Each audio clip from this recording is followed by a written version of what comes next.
జిల్లా కేంద్రంలోని శ్రీ అయ్యప్ప సేవా సంఘం ట్రస్ట్, గీతా సత్సంగ్ ట్రస్ట్, గీతాభవన్ జగిత్యాల వారిచే ఉచిత భగవద్గీత పఠన శిక్షణ తరగతులు గురువారం ప్రారంభమయ్యాయి. కార్యక్రమంలో ప్రముఖ జ్యోతిష్య వాస్తు పౌరాణిక వేద పండితులు నంబి వేణుగోపాలాచార్య కౌశిక భగవద్గీత ప్రత్యేకత గురించి వివరించారు. భగవద్గీత తమ జీవితాల్ని మార్చివేస్తుందని తెలిపారు. పాంపట్టి రవీందర్, గుడికందుల వెంకన్న, కోటగిరి శ్రవణ్ కుమార్, కోటగిరి కళ, జిడిగే రాము, బండారు లక్ష్మణ, దశరథ రెడ్డి, మార కైలాసం, సామాజిక కార్యకర్త తౌట రామచంద్రం తదితరులు ఈ కార్యక్రమంలో పాల్గొన్నారు.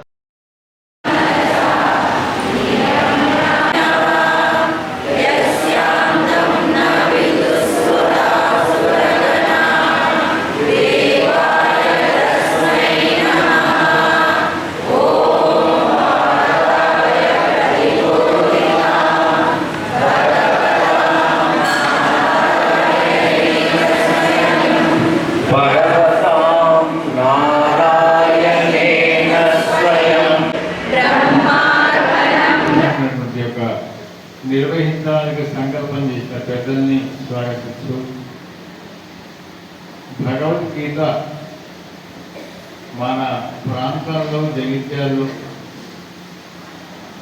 మొట్టమొదటిసారిగా అంటే సుమారు 40 సంవత్సరాల క్రితం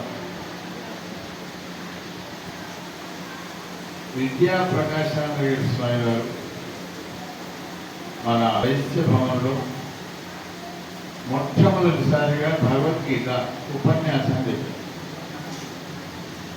అప్పుడు ఉపన్యాసం అంటే ఏమిటో ఎవరికి తెలియదు.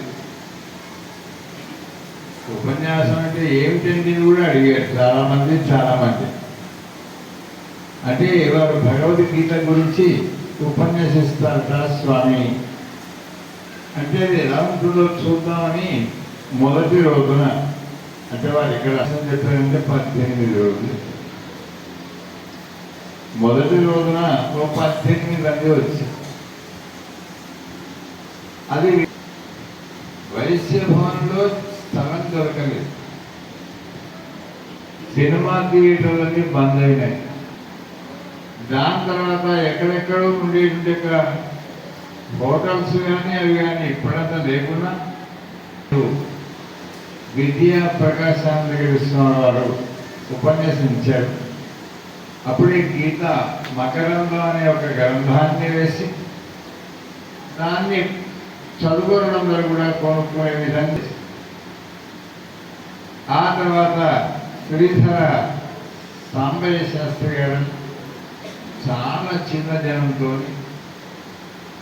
భగవద్గీత శిక్షణ పఠన తరగతుల్ని ఏర్పాటు చేశారు. సరే, అది మధ్యలో బ్రేక్ అయిపోయింది. ఆ తర్వాత స్వామి సుందర చైతన్య స్వామి ఇక్కడికి వచ్చినప్పుడు వారు భగవద్గీత జ్ఞాన వాటిని ఎలా చదవాలి ఏమిటి అనే విషయాన్ని చెప్పారు. అన్ని ఊళ్ళలో చెప్పారు, అట్లాగే మన ఊళ్ళో కూడా చెప్పారు. కానీ అన్ని ఊళ్ళలో విన్నారు. అప్పుడు ఎట్లా ఉండేది అంటే గీతను వినడమే తప్ప ముట్టుకుంటే తప్పు, మడితో చదవాలా, మామూలుగా చదవచ్చా, భోజనం చేసి చదవచ్చా, ఏ కులస్తులు చదవాలి, ఎట్లా చదవాలి, ఇవన్నీ అనేక రకాల అనుమానాస్పదమైనటువంటి వాతావరణం. ఇప్పుడు కిషన్జీ గారు ప్రారంభించి స్థితిలోనే వచ్చారు.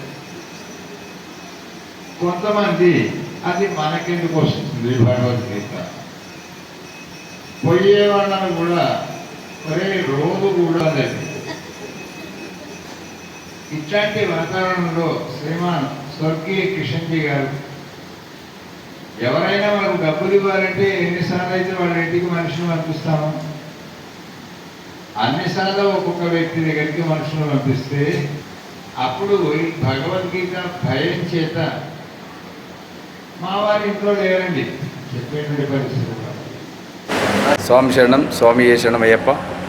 జగిత్యాల అయ్యప్ప దేవాలయంలో భగవద్గీత క్లాసులు నిర్వహించడానికి ఈ రోజు నుండి వచ్చే 9వ తారీఖు వరకు ప్రతిరోజు సాయంత్రము 5 గంటల నుంచి 7 గంటల వరకు ఈ యొక్క భగవద్గీత క్లాసులు నిర్వహిస్తూ ఉన్నాం. భగవద్గీత క్లాసులు నిర్వహించడంలో మనిషి యొక్క తేజస్సుని పెరుగుతుంది, మనిషి యొక్క అవగాహన ఎలాంటి ఆలోచన లేకుండా మంచి సద్బుద్ధితో కలిగి ఉంటారు.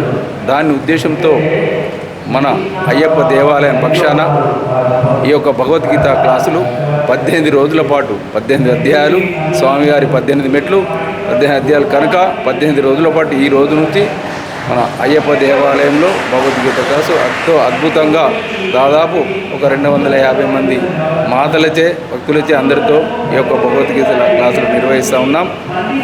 ఇటీ భగవద్గీత క్లాసులు గౌరవ శ్రీ నంబి వేణుగోపాలాచార్య కౌశిక్ గారి మంగళ శాసనాలతో ఈ యొక్క కార్యక్రమాన్ని ఈరోజు ప్రారంభం చేసినాం.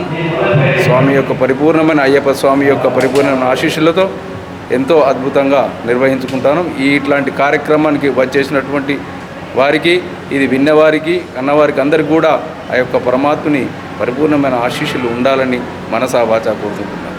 జై శ్రీమన్నారాయణ. స్వామియే శరణమయ్యప్ప.